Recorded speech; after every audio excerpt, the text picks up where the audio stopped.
Now, I don't personally know you, but there are a lot of things that I can guess about you with a good degree of certainty. You see, there are these unwritten rules in the universe without any proper explanations. For example, I know that you only wear a few of your shirts most of the time. I know there are a lot of people in your life from the gender that you're interested in, but you only like a few of them. I know you only work 20% of the time, but you get 80% of your job done in that time frame. This isn't just about you. This applies to a lot of things. It's called the 80-20 rule or the Pareto Principle. Around 80% of the land in the world is owned by 20% of people. 80% of sales for a company comes from 20% of their customers.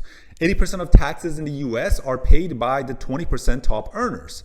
80% of accidents are caused by 20% of drivers. 80% of pollution is caused by 20% of factories. 80% of my video views come from 20% of my videos. Hopefully this will be one of them. Wilfredo Pareto was an Italian engineer and economist, and one day he noticed that 20% of the pea pods in his garden contained 80% of the peas. He then investigated and found out that in Italy, 20% of the population owned 80% of the land. And that's why it's called the Pareto Principle. It's not exact, but about 80% of outputs or results depend on 20% of inputs or causes. And this is very important for you to understand to succeed. Only 20% of what you do matters for your success. You need to prioritize. You need to find the vital few sources of success in your life and focus on them. Same goes for any problems or sources of risk that you might have. And listen, this is an exact science. It's something that was observed in the universe. It doesn't always hold true. It can also be 90-10 or 70-30, but the concept still stands. A lot of times, majority of outcomes can be explained by a minority of causes. Please like, share, follow, and comment with any questions that you might have, because that's the only thing that motivates me to make more content.